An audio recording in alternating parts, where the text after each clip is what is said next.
bugungi mavzu siz bilan ehtimollar nazariyasi mavzusini ko'rib o'tamiz. Demak, ehtimollar nazariyasi bu maxsus mavzular darajasida bo'lib, bu mavzularda asosiy bir nechta qoidalar, formulalar bor. Shular bilan siz bilan qisqa tanishamiz. Uncha qiyin emas va asosiy DTMda shu paytgacha tushgan va tushishi mumkin bo'lgan ba'zi bir misollarning yechimini ko'ramiz. Birinchi, ehtimollar nazariyasi nima? Biz ehtimollik deganda, misol birdaniga havo qop-qora bulut bo'lsa-yu, qanaqa fikrga kelgan insonlar yomg'ir yog'sa kerak degan ehtimollik bo'ladi. Bu taxmin. Ehtimollik 3 ta darajaga bo'linadi. Bulardan birinchisi tasodifiy ehtimollik, xo'p, muqarrar hodisa ro'y berish ehtimollik yoki ro'y bermaslik ehtimollik. Ya'ni tasodifiy degani boya aytganimizdek, misol havo bulut bo'lsa, qop-qora bulut bo'lsa, yo yomg'ir yog'adi yoki yog'maydi. Yog'ishi ham mumkin, yog'masligi ham mumkin. Bu tasodifiy ehtimollik. Lekin deylik, misol bugun qorong'u tushdi. Ertaga tong otishi aniq. Yoki bugun qaysi kun? Seshanba. Seshanbadan keyin chorshanba kelishi aniq. Bu muqarrar hodisa. Ya'ni aniq ro'y beradigan hodisa. Yoki misol bugun sana 22 mi, ertaga 23-sana. Yoki 25 ga o'tib ketmaydi-ku birdan. Bu muqarrar hodisa. Ro'y bermaslik ehtimolligi nima? Masalan, seshanbadan keyin payshanba keladimi? Bu ro'y bermaydigan ehtimollik. Shundiga ehtimollikni o'zi biz 3 ta qolipga bo'lib olamiz. Tasodifiy ro'y berish ehtimolligi, muqarrar ro'y berish ehtimolligi va ro'y bermaslik ehtimolligi. Mana shu 3 ta etapda bo'lamiz. Va ehtimollar nazariyasida eng keng ishlatiladigan va hamma misollar uchun qolip P A hodisaning ro'y berish ehtimolligi M taqsim N formula bilan hisoblanadi. Bu yerda M bizga kerak bo'ladigan ehtimollar soni, maxrajdagi N esa mana bu N barcha ro'y beradigan yoki jami ro'y beradigan ehtimollar soni. Tushunalimi? Jami ro'y beradigan ehtimollar soni hisoblanadi. Demak, P A hodisaning ro'y berish ehtimolligi P ya'ni M taqsim N. M bizga kerakli ehtimolliklar, maxrajdagi umumiy jami ehtimollar soni. Endi har qanday ehtimollik qiymati 1 u 0 oraliqda. Ya'ni P A hodisaning ro'y berish ehtimolligi 0 u 1 oraliqda bo'ladi. Ya'ni biror bir hodisa aniq ro'y bersa, u qiymati 1 ga teng, aniq ro'y bermasa, uning qiymati 0 ga teng. Taxminiy ehtimollik uning oralig'idagi son. Ya'ni siz hisob kitobni bajarayotganda shundan bilingki, natija 1 dan katta bo'lmaydi. Agar sizni hisob kitobingiz 1 dan oshib ketdimi, demak siz aniq xato qilyapsiz. Ehtimollik nazariyasi aniq ro'y bersa, muqarrar hodisa ro'y bersa, u 1 ga teng. Ro'y bermasligi aniq bo'lsa, u 0 ga teng. Qolgan taxminiy qiymatlar esa uning oralig'ida. 0 1 oraliqdan chiqmaydi hech qachon ehtimollik. Tushundik? Endi eng oddiy misoldan boshlayman. Birinchi masala. Eng oddiysidan tushuntiraman. Birinchi deb qo'yaylik raqam. Savol beriladi sizga. Tanga. Bitta tanga bor, 1000 so'mlik tanga bor deylik. Uni tepaga otdik, qo'lim bilan ushladim. Savol beradi. Son tomon tushish ehtimoligi qancha? Yoki yer tomon tushish ehtimoligi qancha? Demak, sen tanga nechta? Bitta tanga bor.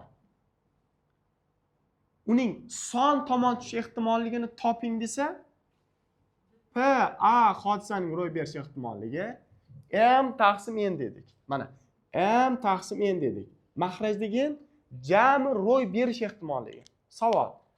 Sen shu tangani otib yerga tushirganingda uning nechta tomoni bor? 2 ta tomon. Yo son tomon yo yer tomon tushadi. Bu ro'y beradigan ehtimolliklarning jami soni 2 ga teng. Chunki 2 ta tomondan qaysidir tomon tushadi u yerga. Tushunarlimi? Endi senga son tomoni kerak bo'lsa, bitta tanganing qaysi tomoni son bo'ladi? Bitta tomoni son bo'ladi. Senga kerakli ehtimollik bu bitta. Demak, 2 dan 1 yoki 0.5 yoki 50%. Son qiymat yoki foizda bo'lsa, foizga o'tkazib qo'yasan. 0,5 yoki 50%. Tushundik? Endi tanga masalasi. Keyin yana shunaqa savollar borki, xo'p, narda toshi haqidagi savollar ham qachonlarda DTMlarda tushuvdi. Variantlarda ham bor. Narda toshini bilamiz? Shoshqol toshi dedim yana. Uning tomonlari bor, to'g'rimi? Mana bu tomoni bizga ko'rinmaydi. Uning tomonlari bor. Misol, mana birlik tomoni bor, to'g'rimi? Keyinchi ikkilik tomoni bor yoki uchlik tomoni bor. Bizga aynan ko'rinmaydigan orqa tomonda 4lik tomon, 5lik tomon, 6lik tomon bor, to'g'rimi? Ya'ni kubik shakl desak, jami 6 ta tomonda 1 dan 6 gacha raqamlanadi. Ya'ni nuqtalar orqali. Savol beradi sizga. Uni savolning holati juda ko'p. Shu narda toshini dedi, narda toshini chayqatib tashladik. Birlik tomon tushish ehtimoli qancha? Misolda, endi birlik tomon tushish ehtimolligi desa, PA hodisa, savol, jami ehtimollik necha? 6. Chunki uning 6 ta tomonidan, ya'ni mana bu narda toshi kubik shakl desak, 6 ta tomondan qaysidir tomon yumalab yerga tushadi. Jami 6 ta tomon bor. Bu ro'y beradigan ehtimollar. Senga qaysi tomon kerak? Birlik tomon. Bir yozilgan tomon nechta? Bitta. Kerak ehtimoli 1. 6 dan 1. Agar ikkilik tomon desachi, necha qo'yasan bu yerga? 1 qo'yasan. Chunki ikkilik tomoni faqat bitta qismda yozilgan. Uchlik tomon desa ham bitta qism. Uchlik degan 3 yozmaysan. Sen suratga yozgan qiymating senga kerakli ehtimoli. Birlik tomoni kerak, ikkilik tomon kerak, uchlik tomoni kerak, lekin ularning har biri bittadan qiymatga ega. Shuning uchun 1 yozyapsan. Yoki savol beradi, ikkinchi savoli. Endi men savolni og'zaki aytib ketyapman. Kerak bo'lsa keyin videoni to'xtatib qo'yib, keyin o'zing tushunib yechasan.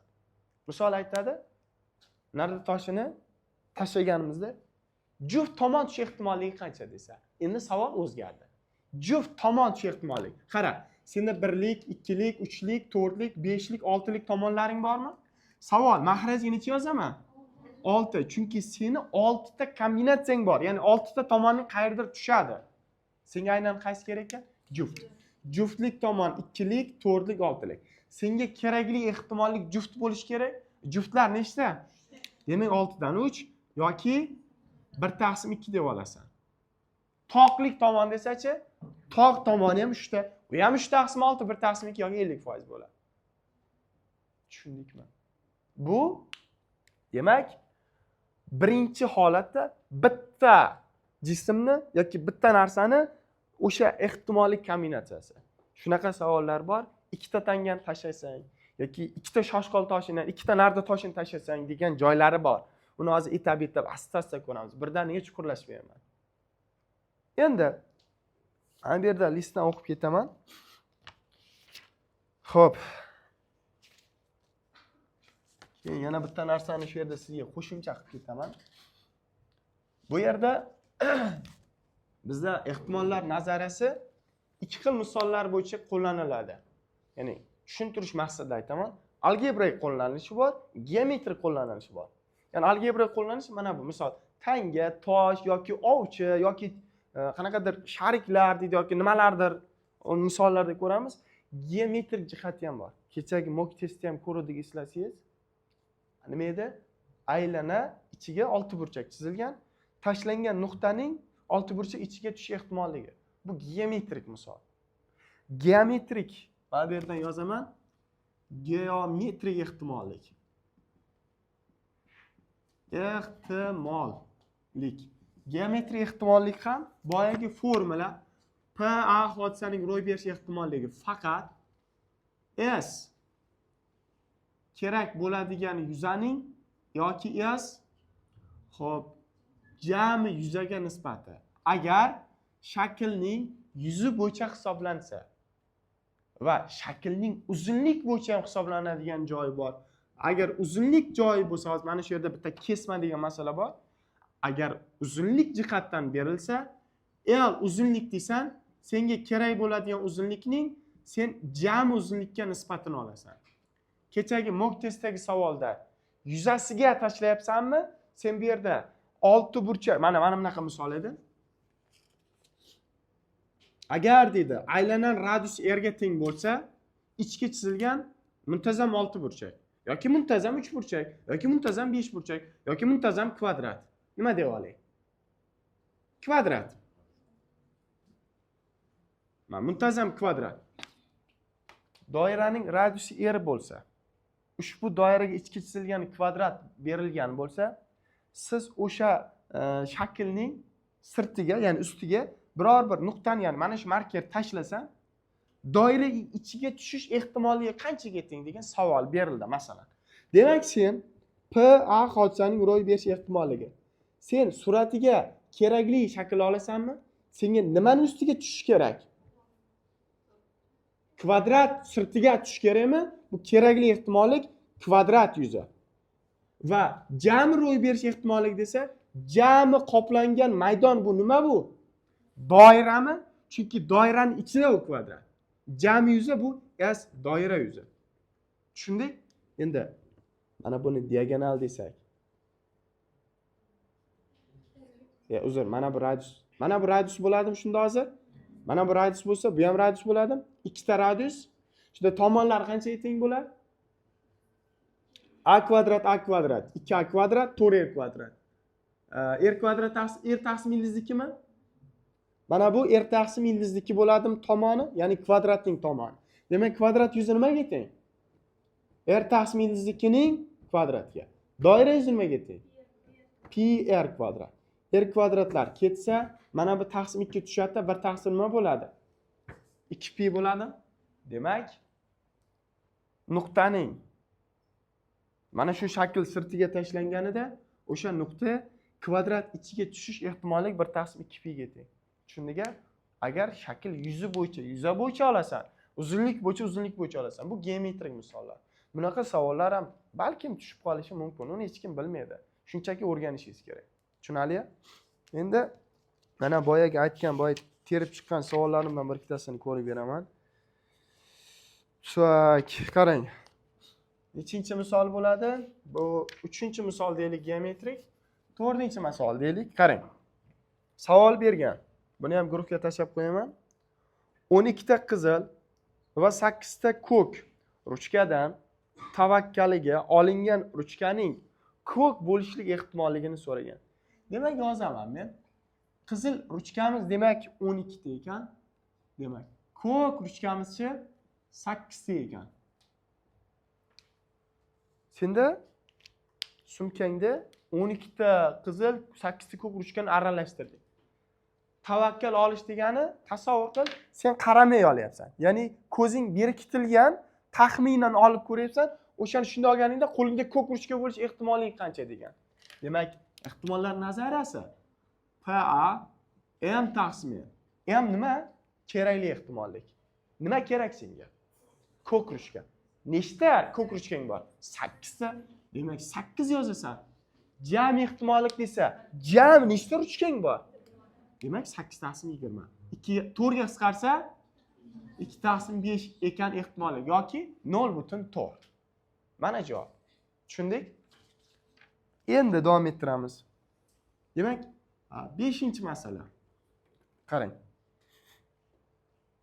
Anvar, Bahrom, Dilnoza yozaman ekan. Demak, Anvar, keyin Bahrom. Xo'p, Dilnoza, Akrom va Maftuna.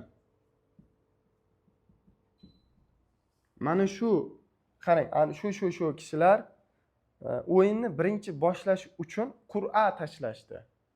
Yani qanaqadir o'yin o'tkazmoqchi, qur'a tashlashib, kim birinchi o'yin boshlash belgiladi, o'yinni qizlar boshlash ehtimolligini toping degan. Demak, bizga aynan kimdir emas, qizlar boshlab berish kerak. Demak, PA hodisaning ro'y berish ehtimoliga M taqsim N. Bizga M nima dedik? Kerakli ehtimol. Bizlar kimga kerak? Kimlar kerak? Qizlar. Demak, qizlar bular Dilnoza, Maftuna. Nechta? 2 ta. 2 ta qiz bor. Bu kerakli ehtimol. Lekin aynan ro'y beradigan ehtimolliklar, ya'ni kimdan, misol Anvarga tushishi mumkin, Bahromga tushishi mumkin, Dilnozaga tushishi mumkin. Jami nechta kishi bor? Demak 5. Bo'ldi. 2 taqsim 5 ehtimoli. Yoki 0.4 yoki 40% bo'lishi mumkin. 6-masala. Zavodda ishlab chiqarilgan 500 ta mahsulotdan 15 tasi yaroqsiz. Demak, jami mahsulot 500 ta. Yaroqsiz, ya'ni ishlamaydi. Nechtasi? 15 ta. Savol bergan. Zavodda ishlab chiqarilgan mahsulotdan tavakkaliga tanlangani yaroqli bo'lishi ehtimoli. Demak, deylik, misol men marker zavodga zakaz qildim. 500 ta marker olib keldi. Lekin aytayapti, 15 tasi yozmaydi deyapti. Lekin ular ham bilmaydi aynan qaysiligini. Aralashtirgan bilmaydi qaysiligini. Lekin aynan 15 tasini bilmaydi. Men o'sha 500 taning ichida tavakkal olamanda yozaman, uni yozish, ya'ni mahsulotning ishlashining ehtimolligini toping. Bizga qaysi kerak? Yaroqlisi kerak. Yaroqsiz 15 dan yaroqlisini qanday topaman? 500 tadan 15 tani ayiraman. Necha bo'ladi? 480 tasi yaroqli bo'ladi. Demak, ehtimollik bizga jami ro'y beradigan ehtimollik bu 500 ta mahsulotmi? Demak, 500 ta jami mahsulotmi? Nechtasi yaroqli? 485 tasi. Mana shu kerakli ehtimollik. Tak, 2 ga ko'paytirsang necha bo'ladi? Ya'ni natija hisoblaymiz 0.97 chiqadi qisqasi. Tushundingmi? Demak, 0.97 yoki 97% ehtimollik bilan sen ana markering yozadigan marker bo'lib chiqadi. Qarang.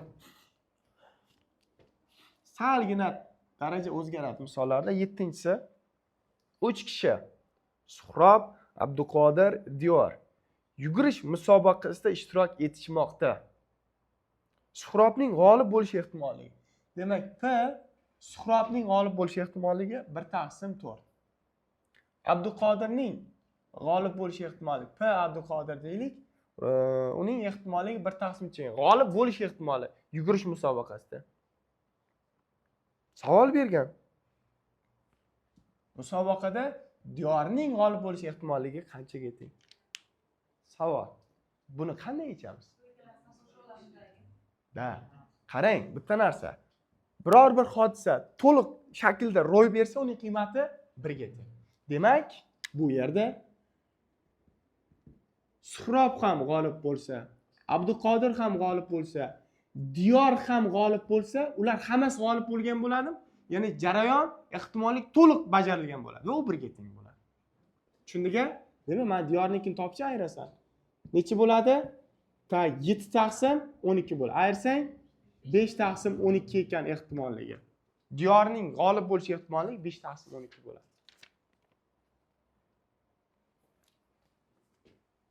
Bu ham shunga o'xshash misol 8.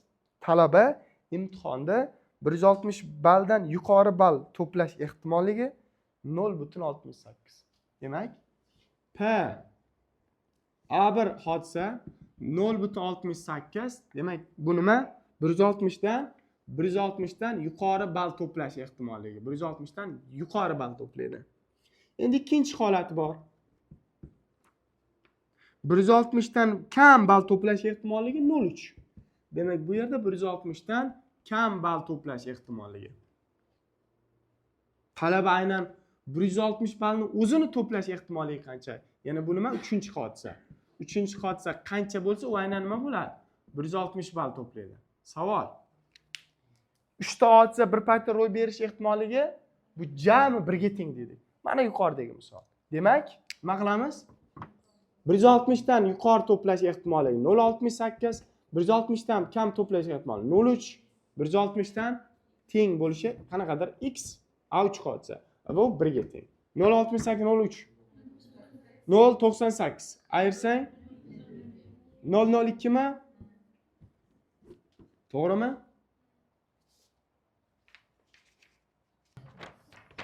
To'qqiz mayli. Qarang, 9-masala.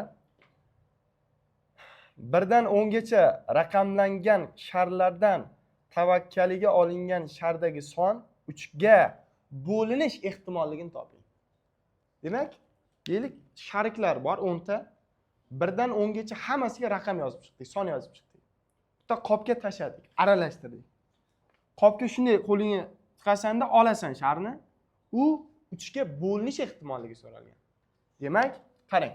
1 dan nechigacha? 10 gacha hamma son bor. P A hodisadan ro'y berish ehtimolligi m taqsim n desak, savol. Jam nechta ro'y beradigan ehtimoli bor? 10 ta sharik bor senda. 3 ga bo'linadiganlar qaysilar? 3, 6, 9. 3 tami? Demak, suratiga 3 yozasan. 0 ekan ehtimolligi. 3 ga bo'linishi. Tushunarli? 3 bo'lsin demagan, 3 ga bo'linadiganlar 3 ta. Endi keyingisi 10-chi. Qarang, maktab degan. M A K T A B. Mana shu harflar bilan yozilgan kartochkalardan ixtiyoriy bittasini tanladik. Mana har bir qog'ozga bitta harfni alohida yozib chiqding. Bittasiga M ni, bittasiga A ni, bittasini. Maktab so'z bizga muhim emas. Harflar shunaqa. Shu harflarni har birini bittadan varaqqa yozib chiqding, aralashtirding. Va sen shuni tavakkal bittasini tanlab olding. O'shaning K harfi bo'lish ehtimolligini toping. K harfini topish. Demak, P A hodisadan ro'y berish ehtimoligi nimaga teng? Jami ro'y beradigan ehtimollik. Jami harflarmi?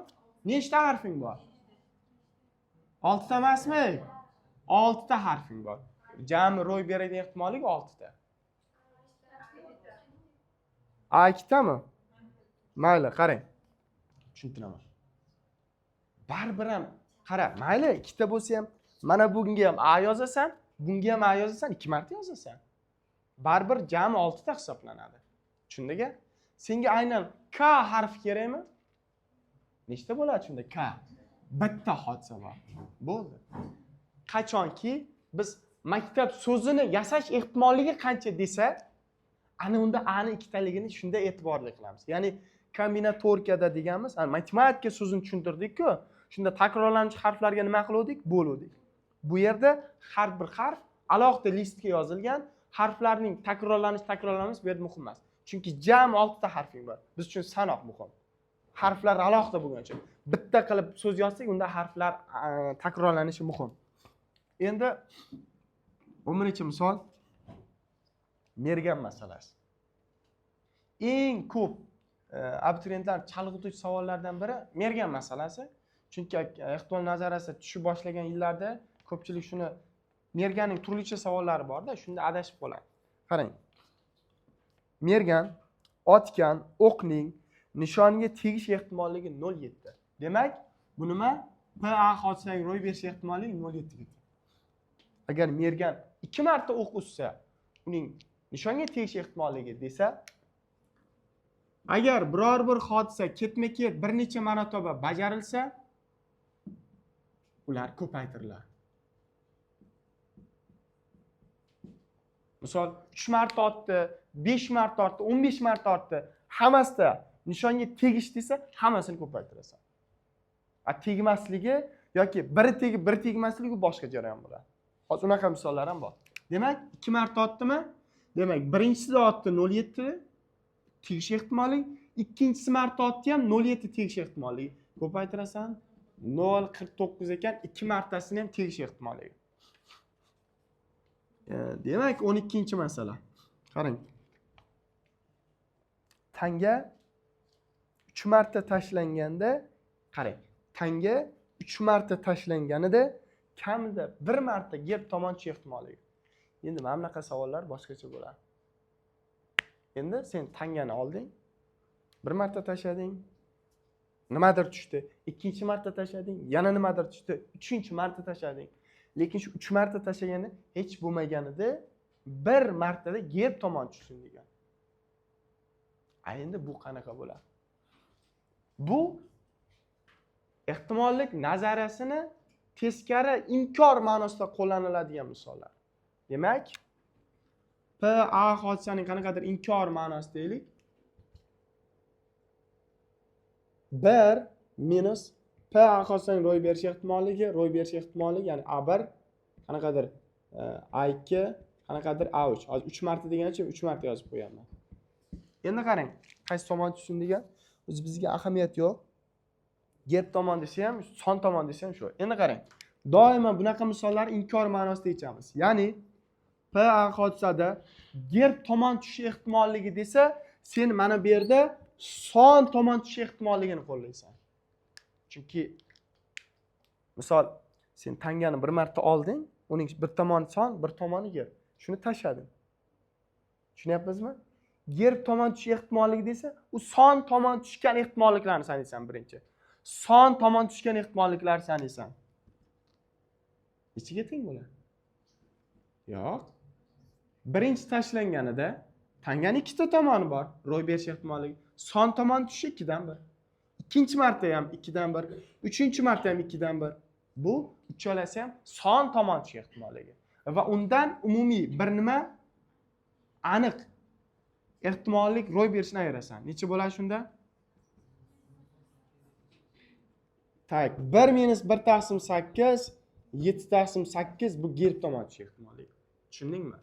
Bitta hodisa ketma-ket bir necha marta jarayon hodisa ro'y bersa, doim uni ro'y beradigan hodisaning ro'y bermaydigan hodisasini ayirib tashlaysan birdan. Ketma-ketlik bo'yicha. Demak, 13. Qarang. Chizmadagi chizma chizishimiz kerak ekan.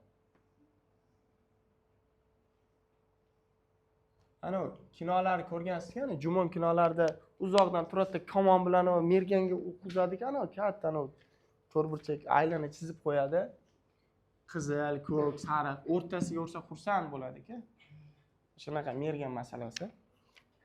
Bizdan savol bergan. Chizmadagi nishonning aylanalari, radiuslari 1, 2, 3 nisbatda. Ya'ni mana bu 1, mana bu 2, mana bu esa 3 ekan radiusi. Kattasining radiusi 3, ikkinchisining radiusi 2, birinchisining radiusi 1. Savol bergan. Mergan tavakkaliga uzgan o'qi kamon otyapti. Nishonga tegdi. O'qning katta halqaga tekkan bo'lish ehtimolligini toping. Ya'ni katta halqaga tegish ehtimolligini so'ragan. Katta halqasi mana bu halqami? Mana shu halqaga tegish ehtimolligini so'ragan bizdan. Demak, qarang. P A hodisaning ro'y berish ehtimolligi. Mahrajda nima edi? N M. N nima? Jami ro'y beradigan ehtimollik. Savol. Jami ro'y beradigan ehtimollik bu nima bu? Sen otgan o'qing shu nishonning qayergadir tegishimi? Shunda uning jami radiusi nima? 3. Demak, biz agar geometrik shakllarga ehtimollik qo'llanilsa, uning nimasi bo'yicha olamiz dedik? Agar sirtiga otyapmizmi? Demak, yuza bo'yicha olasan. Demak, doiraning yuzi pi r kvadrat, ya'ni pi 3 kvadrati. Endi savol senga. Suratida senga kerak ehtimollikmi? Ya'ni kerak ehtimollikni topish. Kerak ehtimollik senga mana shu halqami? Uning uchun jami yuza qancha? Pi 3 kvadrati. Mana bu qismi kerak emasmi? U necha u? Mana shu radius 2 mi? Demak, undan ya'ni pi ko'paygan 2 ning kvadrati, ya'ni jami doiradan mana bu ichidagi doiraning yuzini ayirib tashlasang halqa qolyapti. Shu kerak sen uchun. Ya'ni halqaning yuzini topyapsan. Tushundikmi? Hisobla. Pilar ketsa 3 kvadrat, 9, 2 ning kvadrati 4 ayirsang 5 taqsim 9. Mana bu o'sha katta halqaga tegish ehtimoli. Tushunarli? Davom ettiramiz. Ana endi boyagi misolga o'xshaydi 10 ton. Qarang. Qutida demak. A, B, keyin Y, keyin G, L va R harflari bor. Shu kartochkalar yozilgan. Aralashtirdik. Bittadan har biridan olindi va yonma-yon taxlab chiqildi. Senga bo'lsin degan algebra so'zi hosil bo'lsin degan. Algebra so'zini yasab berish ehtimolligini topding. Algebra. Mana shu algebra so'zining yasalish ehtimolligini top degan bizgan. Endi boyagi. Demak, P A hodisaning ro'y berish ehtimolligi M taqsim et. Mahraj degan nima? Jami ro'y bergan ehtimol. Sen mana shu yerdan harflar tanlayapsan. Nechta harf tanlayapsan? Algebra so'zida 7 ta harf tanlayapsan. Tepadagilar muhim emas bizga. Bizga muhim bo'layotgani jamisi. Jami 7 ta harfing bormi? Algebra bo'lishi mumkin, A bilan L almashib nimadir qanaqadir so'z bo'lishi mumkin. Ya'ni bizda jami yasaladigan so'zlar kombinatsiyasi bu nima? Kombinatorka. So'z mahrajiga jami ro'y beradigan ehtimollar soni bu harflar orqali jami yasalishi mumkin bo'lgan so'zlar sanog'i. Ya'ni jamisi anan algebra emas, anan jami necha xil so'z yasashi mumkin. Nima qilardik? N element entidan o'rinlashtir desa 7 faktorial. Faqat A nechta? Bo'lamiz 2 faktorial. Yana bormi? Boshqasi yo'q. Tushundingmi? 2 marta qatnashgan uchun bo'lamiz. Bu nima bo'ldi? Jami ehtimoli. Mana shuncha so'z yasay olasan. Savol. Algebra so'zini necha martada yasay olasan? Algebra so'zi necha martada yasaladi? Bittada. Bir martada algebra chiqarasan. Yana boshqa so'z bormi algebrani anglatadigan? Yo'q. Yoki yana boshqa harflar bormi 2 marta algebra yasaydigan? Kimdir aytadi. Bitta A, ikkita A borki. Mayli, mana bu A ni bu uchun ishlatdik. Ikkinchi marta algebra yozish uchun senda L, G, E, B lar yo'q endi senda. Demak, algebra so'zi bir marta yasaladi.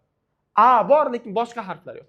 Agar hamma harflar ikkitadan berilganida endi algebra so'zi 2 marta yasalardi. Tushuntira oldimmi? Tushundikmi? Demak, kerakli ehtimollik nechaga teng? 1 ga. Chunki bitta so'z bor algebra. Demak, 7 faktorial degani qisqasi 7 tadan 2 tasini qisqartirsak 3 dan bu yoq qoladi.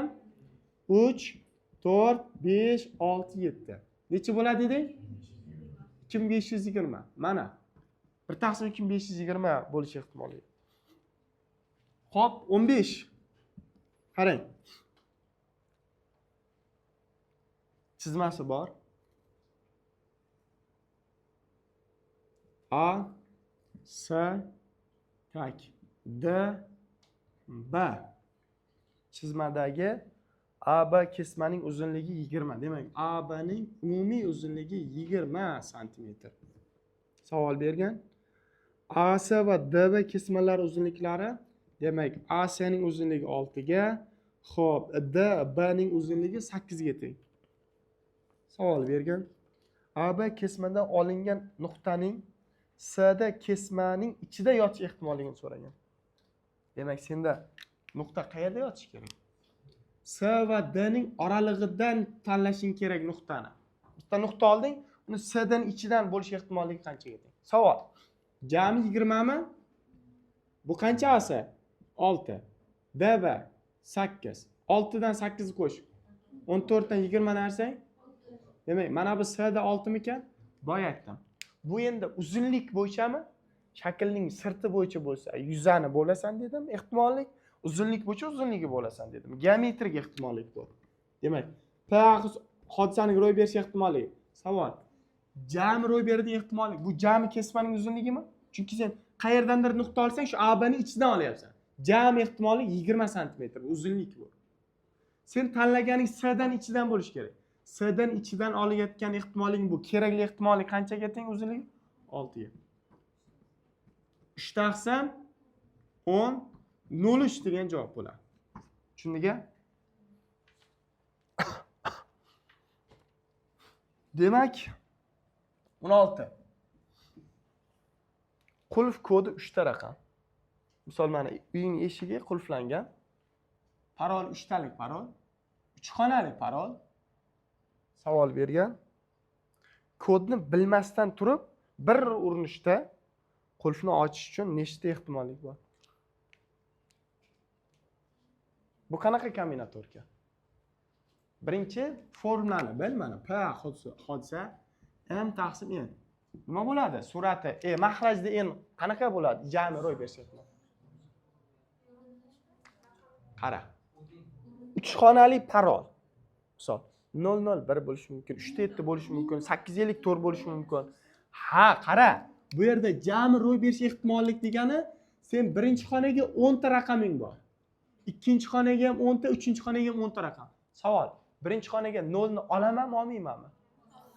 Sen 3 xonali son bo'lsin demagan, 3 ta raqamli. 001, ya'ni 0 ishlatilishi mumkin. Tushunarlimi? Aynan 3 xonali son degan jumla bo'lganida birinchi raqam 0 olmaslikda 9 ta 10 ta 10 ta bo'ladi. Bu yerda ixtiyoriy. Shuning uchun 3 ni ko'paytirsang 10 ning kubi. Suratda senga kerakli ehtimollik.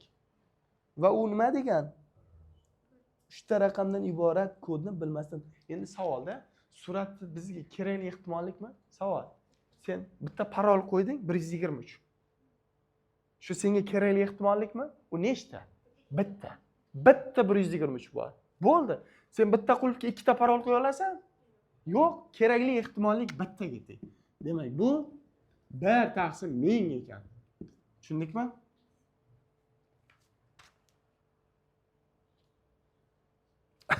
Ana endi mergan misollarning biroz darajasi o'zgargan. 3 ta mergan otgan o'qning nishoniga tegish ehtimolligi, demak, birinchisi 0.8. PA1 deylik 0.8. PA2 deylik 0.6. PA3 deylik xo'p 0.7.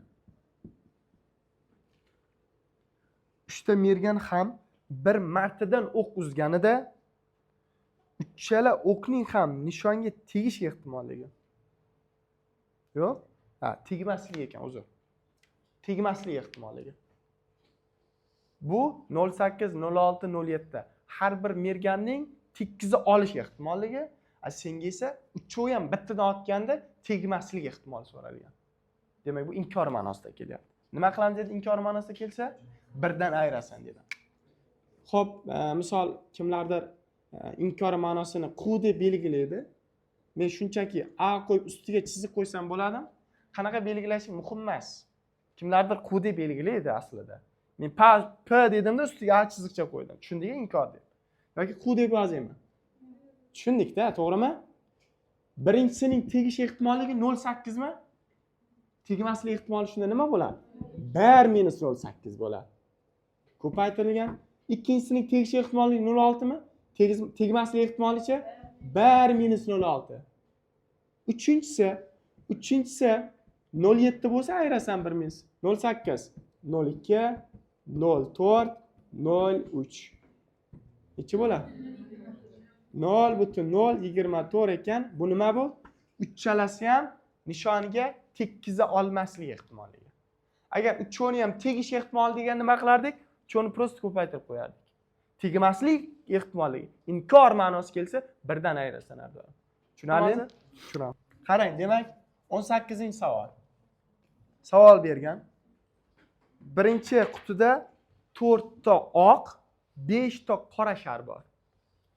Qutini qanday yozamiz? Chizamiz, mayli. Mana birinchi quti. Sizda demak 4 ta oq, 5 ta qora. Demak 4 ta oq, 5 ta qora shar bor. Ikkinchi qutimiz bor. 6 ta oq, 3 ta qora. 6 ta oq, 6 ta oq deb yozaylik, 3 ta qora shar bor. Savol bergan sizdan. Birinchi qutidan tavakkaliga bitta shar olib, ikkinchisiga solindi. Demak, bundan olib unga beryapsan, shar beryapsan. Mana bitta shar beryapsan. Balkim oq shar, balkim qora shar, tavakkal degan. Aynan rangini aytmagan. Sen taxminan oldingda bunga solding, bilmaysan sen. Endi savol aytgan. Ikkinchi qutida, ya'ni birdan olib 2 ga berdingmi? Endi qutidagi sonlar oshdimi sharlar? Savol bergan. Ikkinchi qutidan tavakkaliga sen boshqa bir shar olsang, uning qora chiqish ehtimolligini toping. Bu yaxshi savol. Bu savolni 2 xil etapda bo'lamiz. 2 xil darajada yechamiz. Yaxshilab eshiting. Birinchi holat deyman. Agar men birinchi qutidan ikkinchi qutiga olib bergan, mana pelis bitta shar berdim-ku, o'shaning oq bo'lish ehtimolligi. Ya'ni men misol taxminan bitta sharni oldimda unga berdimmi? Mana bu birinchi quti, mana bu ikkinchi quti. O'sha 1 dan 2 ga bergan sharim oq bo'lyapti deb taxmin qilyapman. Tushunyapsiz-a? Bizdan qaysi rang so'ralgan? Qora so'ralgan. Endi birinchi hodisa m taqsim n ro'y berish ehtimoli. Savol. Bitta shart qo'shsang, jami ehtimollik nechta bo'ladi? O'zi ikkinchi qutida 9 ta sharik bormidi? Nechta bo'ladi shar endi? 10 ta. Chunki bitta berding. Rangining farqi yo'q. Sharlar jami 10 ta senga. Senga aynan qora shar kerakmi? Bittaga oq ortib 7 ta oq bo'lyapti. Tushunyapsan? 7 ta oq shar bo'lyapti. Lekin senga qaysi shar kerak? Qora shar. Nechta bo'ladi qora? 10 dan 3. Tushundik? Endi ikkinchi hodisa. Bu yerda ikkinchi hodisa. Biz bitta kombinatsiyani, ya'ni bitta ehtimolni qo'lladikmi? Bu jarayon tugamadi. Sen hozir buni ikkinchi quti uchun bajarding. Endi sen birinchi qutidan uning oq chiqish ehtimolligini topishing kerak. Sen hozir bundan o'zingcha oq sharni olib soldim deyapsan-ku, oqligini yoki qoraligini bilmaysan. U ham ehtimol, oq chiqishi ehtimol u ham. Demak, sen mana buni 2 qo'y, ikkinchi quti, men o'z birinchi qutini yozishim kerak edi. Birinchi qutidagining oq chiqish ehtimolligini topaylik. Savol. Bitta shar olyapsan. Jami nechtadan ichidan? 9 dan ichidan. Sen uni oq deb olyapsanmi? Nechta oq bor? 4 ta. Bu 9 dan 4 u nima? Birinchi qutidagining nima chiqish ehtimolligi? Oq. Sen birinchi qutidan oq deb shart tanlab ikkinchi qutiga beryapsan, uning qora chiqish ehtimolligi bu. Ikkita ehtimollik bir-biriga bog'liqmi? Ular ko'paytiriladi. Xuddi bog'liq va bog'liq emas jarayon dedik kombinatorikada, xuddi shunaqa. Demak, 3 taqsim 10 bilan 4 taqsim 9 ko'paytirilsa, 3 ga qisqarsa 3, 2 ga qisqarsa nech qoladi? 5 u 2 taqsim 15 qoladi. Bu birinchi hodisaning ro'y berishi 2 taqsim 15. Endi sen ikkinchi hodisa haqida gapirasan. Endi sen mana bu plus bitta bergan sharing qora bo'lishi deyapsan. Oq emas, qora bo'lishi haqida gapiryapsan. Endi o'ylab ko'r. Men birinchi mana A1 ni topay. Birinchidan sen shar olding. Uni qora bo'lish ehtimolligini olyapsan. Jam nechtani ichidan tanlading? 9 tadan. Qora chiqish ehtimoligi nechta? 5 ta. Bu bittasining ro'y berishi. Bu birinchi qutidan bitta olgan sharing bu, qora chiqish ehtimoli. Endi uni ikkinchi qutiga beryapsan. PA2 ga beryapsan. Endi savol. Jami nechta bo'ldi sharik? O'zi 9 edi, unga bitta qora berding, jami 10 ta sharik bo'ldi. Va qoralar soni bittaga nima qildi? O'zi 3 ta qorang bor edi. Sen yana bitta plus qora bersa, endi 4 ta qoraga aylandi. Ya'ni bundan olib unga bergani. Ikkovi bir-biriga bog'liqmi? Yana nima qilasan? Ya'ni necha edi? 5 taqsim 9 ni 4 taqsim 10 ga. Qisqarsa 2, 2 ga qisqarsa 2 taqsim 9. Bu jarayon bir-biriga bog'liq emasmi? Nima qilasan? Qo'shasan. Demak, 2 taqsim 15 ni 2 taqsim 9 ga. 2 ma o'zi mahraj necha? 45 bo'lsa, bunga necha marta? Bungacha necha bo'ladi? 16 taqsim 45 bo'ladi. Bu umumiy hodisaning ro'y berish ehtimolligi bu javob. Tushundikmi? Mana bu savol endi boshqacha bo'ldi. Tushundingmi? Ehtimollik bu o'zgargan holati bo'ldi. Bu yaxshi savol anchagina. Eshitamiz. 19-misol. Men misol ham ko'p tushgan, ya'ni qaysi edi? Demak, qutida 100 ta lampochka bor. Jami korobkada 100 ta lampa bor. Savol bergan. Ularning 10 tasi yaroqsiz. Ya'ni ishlamaydi desam bo'ladimi? Ishlamaydi, kuygan ya'ni 10 tasi. Shunda qanchasi ishlaydi? Ishlaydi, demak 90 tasi. 100 tadan jami 10 tasi kuygan, demak 90 tasi yaroqli. Sen tavakkaliga 4 ta lampochkani olyapsan. Va ularning hammasining misol birinchi savolda yaroqli chiqish, ikkinchi savolda yaroqsiz chiqish ehtimolini so'ragan. Misol men yaroqli chiqish ehtimolini topsam o'zi tushunasiz. Ya'ni 4 ta lampochka olyapman. 4 talasam ishlashi kerak men uchun. Shuning ehtimolligini toping.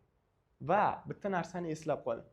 Ehtimollik birdaniga bir necha marotaba ketma-ket bajarilsa, ya'ni birdaniga 3 marta, 4 marta bajarilsa, uni ketma-ket bajarsan. Bittada 4 tani ola olmaysan hech qachon. Ketma-ket bajarasan. Sen PA hodisaning ro'y berish ehtimolligi birinchi jami ro'y berish ehtimoli senda 100 ta lampang bormi? Shundan aynan senga qaysilari kerak? Ishlaydigan. Ishlaydigan bizga keraklisimi? Qancha u? 100 dan 90.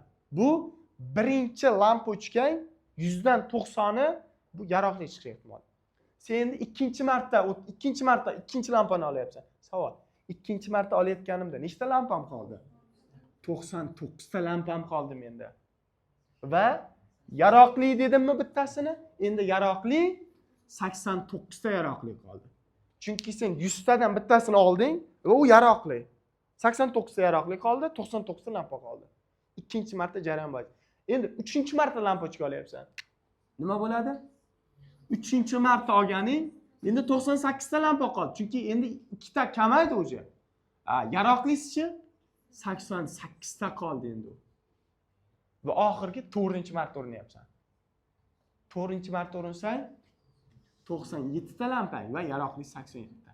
Mana shuni qanaqadir hisob-kitob qilasan, nimadir qilib. Tushunali? 20-savol qarang.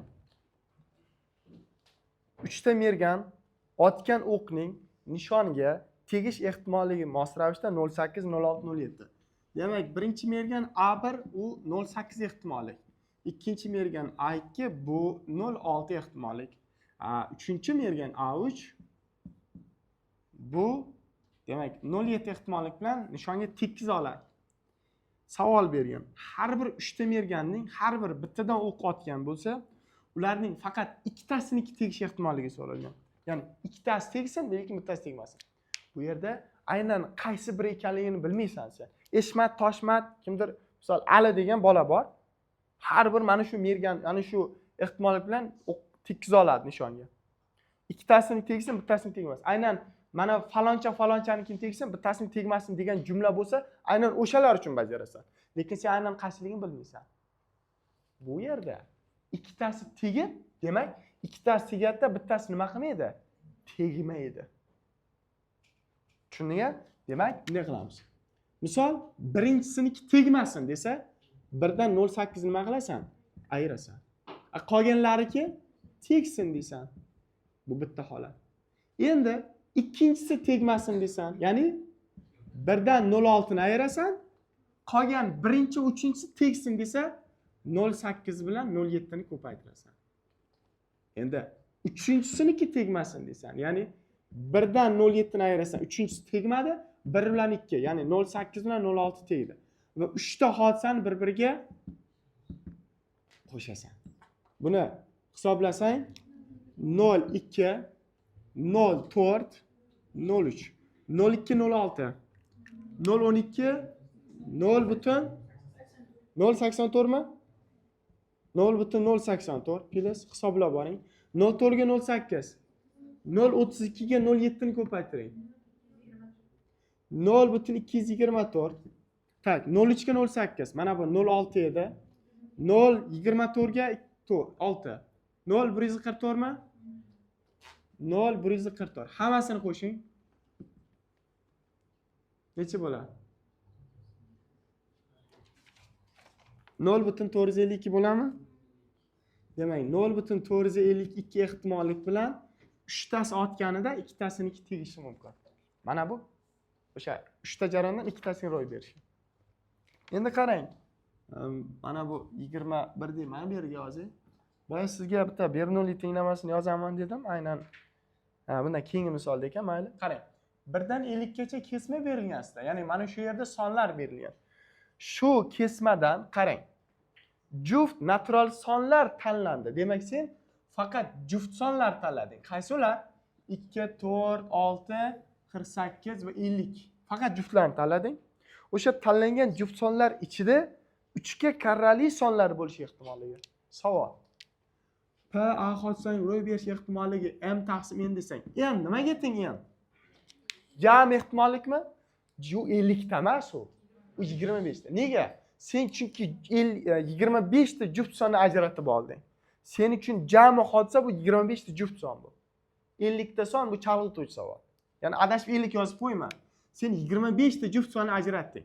Va o'sha 25 ta son ichidan senga 3 ga bo'linadiganlar kerak. Masalan, 6, 12, 18. Yani 3 ga karrali bo'ladi. Ya'ni 2 ga 3 ga bo'linsa, demak 2 ga bo'linsa juft 3 ga bo'linishi kerak. Qanday topaman? Demak, bu degani 50 ta son ichidan 2 ga bo'linsa juft bo'ladi. 3 ga bo'linadiganlar kerak, ya'ni 6 ga bo'linishi kerak. Tushundingmi? Shunda sen 50 ni 6 ga bo'lib butun qismini olasan. Nechta bo'ladi?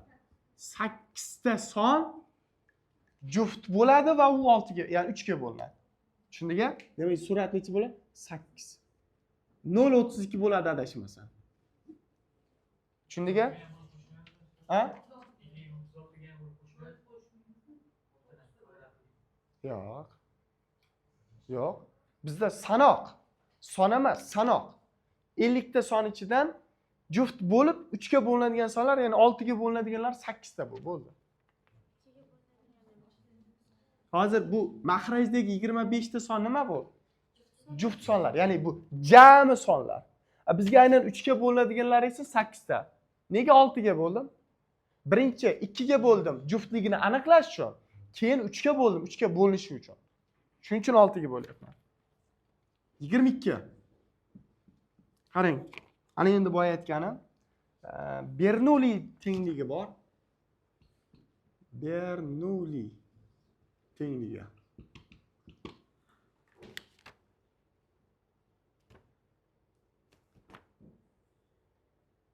Xo'p. S naqaydi m n ko'paytirilgan a ning darajasi m minus n, b ning darajasida n-mida shunaqa edi. Mana shu Bernoulli tenglamasi edi, biroz esimdan chiqyapti. Adashmasam shu edi. Bernoulli tenglamasi. Endi biz aynan mana shu yerda, mana 22-misolda shuni biroz ishlatamiz. Tanga 10 marta otildi. Ya'ni tanga 10 marta tashlandi. Shundan aynan 5 martasida gap tomon tushish kerak. 5 martasida. Demak, bu yerda biz P A hodisaning ro'y berish ehtimolligi qanday bo'ladi? Demak, biz hozir bizga misol mahrajda nima u? Mana bu m taqsim n desak, endi hozir mana bu m bilan n adashtirma. Bu boshqa, bu boshqa. Tushundingmi? Endi bizda hozir jami ro'y berish ehtimolligi. Tangani 10 marta otyapsan. Bizga hozir mahrajda jami kombinatsiya kerakmi? Tangani nechta tomoni bor? 2 ta tomoni bor. 2 ta tomonni 10 marta kombinatsiya qilsang, bu 2 ning 10-si bo'ladimi? To'g'rimi? Suratda senga kerakli ehtimollik. Kerakli ehtimollik bu sen 10 marta tashlaganingda, qara. Sen tangani 10 marta tashlaysan, lekin shuning 5 tasi gerb bo'lsin. Bu misol birinchisi gerb bo'lib, ikkinchisi son, uchinchisi gerb bo'lishi mumkin. Ketma-ket 5 kalasi ham gerb bo'lishi mumkin. Yoki 3 tasida gerb bo'lib, o'rtada son bo'lib, oxirgi 2 tasida gerb bo'lishi mumkin. Ya'ni 10 tadan 5 ta bu guruhlashtirish. Senga keraklisi bu 5 tasi. Bu 10 esa 10 tani ichidan 5 tasini guruhlashtirishi. Bu esa jami tangani 2 ta tomon bo'lsa 10 marta tashlagani. Menimcha javobim shunaqa edi. S 10/5 taqsim 1024. Ya'ni testda shunaqa yozib qo'ygan. Javobini xohlasang hisoblaysan. 10 faktorial taqsim 5 faktorial ko'paygan 10 minus 5 faktorial deb hisoblaysan. Bizda javobda shunaqa yozilgan.